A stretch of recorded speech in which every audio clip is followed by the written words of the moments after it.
Hello friend, हीरा mobile repair में आप लोगों को स्वागत करता है। मेरा पास एक इन्फिनिक्स का एक 624 आया था जिसमें लाइट नहीं बन रहा था। तो कंप्लीट करने के बाद मैं एक वीडियो बना रहा हूँ कि मेरा कहाँ से प्रॉब्लम है और कहाँ कहाँ प्रॉब्लम हो सकता है। इस बारे में आप लोगों को मैं शेयर करूँगा। अगर इन्फिनिक्स का ई मॉडल में अगर डिस्प्ले में लाइट नहीं आ रहा है तो क्या क्या चेक करना पड़ेगा। तो एट फर्स्ट तो ग्राफिक्स देखना पड़ेगा कि ग्राफिक्स सही से बन रहा है कि नहीं। अगर ग्राफिक्स बन रहा है, आपको दिखाई दे रहा है ग्राफिक्स बन रहा है, दूसरा डिस्प्ले लगा दिया फिर भी आपका लाइट नहीं आ रहा है, ग्राफिक्स बन रहा है, तो इसका मतलब आपका डिस्प्ले का फॉल्ट नहीं है, मोबाइल का जो बोर्ड का ही प्रॉब्लम है। सबसे पहले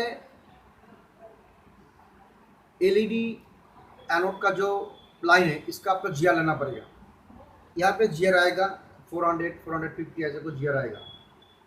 अगर इसमें अगर इसमें जीआर नहीं आ रहा है तो आप इसका मतलब ये लाइन ब्रेक है। तो आपको ये लाइन आपको सही करना पड़ेगा।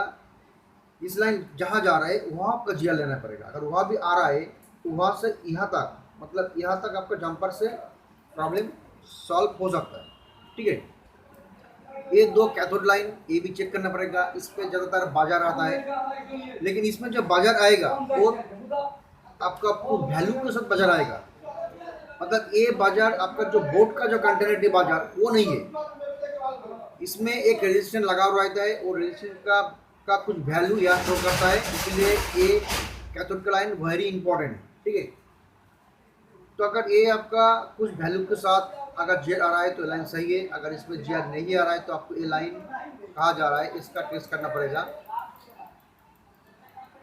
एलसीडी एनोड, कैपेसिटर, दो कैपेसिटर और एक डायोड। तो आपको यहाँ तक आपका जीआर चेक करना पड़ेगा। अगर यहाँ जीआर आ रहा है और डिस्प्ले कनेक्टर में जीआर नहीं आ रहा है तो आपको सीधा यहाँ से डिस्प्ले कनेक्टर से जंपर करना पड़ेगा। अगर डिस्प्ले कनेक्टर में अगर जीआर आ रहा है तो इसका मतलब आपका लाइन ब्रेक नहीं है, ये लाइन सही है। उसके बाद ये जो कैपेसिटर ये चेक करना पड़ेगा। ये कैपेसिटर चेक करना पड़ेगा कि कैपेसिटर सही है कि नहीं। ये दो कैपेसिटर चेक करना पड़ेगा। ये डायोड का आपको चेक करना पड़ेगा। कभी कभी क्या डायोड खराब होने से लाइट नहीं बनता है, तो डायोड भी चेक करना पड़ेगा। ठीक है, उसका बाद आपका देखिए डिस्प्ले पीडब्ल्यूएम जो ए लाइन आपको आ रहा है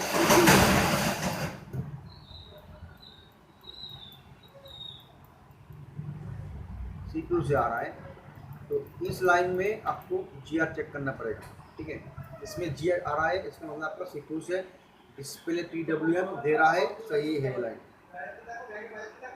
उसका बाद बैटरी लगाकर आपको देखना पड़ेगा इसमें वी बैट में 4.4 वोल्टेज आ रहा है कि नहीं। यहाँ पर 4 पॉइंट, यहाँ पर 4 पॉइंट, यहाँ पर 4 पॉइंट या 3.8 जो भी हो, यहाँ पर मतलब यहाँ तक 4 पॉइंट आना चाहिए। इसका मतलब आपका वी बैट वोल्टेज भी आ रहा है। अगर वी बैट वोल्ट नहीं आ रहा है तो आपको यहाँ से जंपर करना पड़ेगा।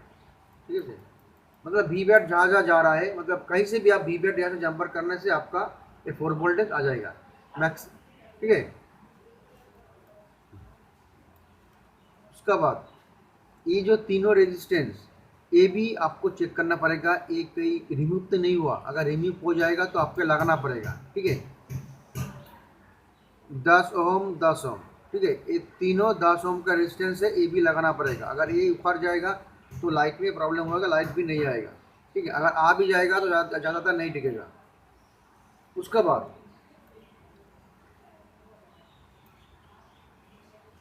ये जो डायोड है, डायोड को इस लाइन पे आपको देखना पड़ेगा 4.2 या 4 वोल्टेज आ रहा है कि नहीं।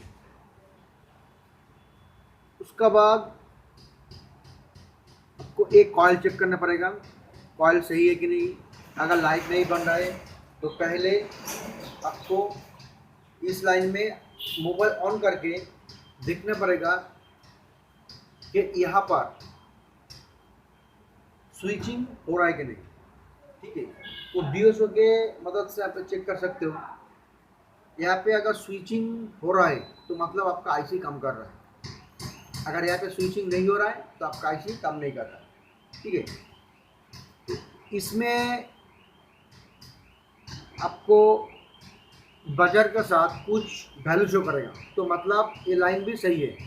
अगर सीधा सीधा कंटेंट दे रहा है जीरो वैल्यू के साथ, डायरेक्ट वैल्यू जीरो दे रहा है, तो मतलब आपका ए लाइन में प्रॉब्लम है।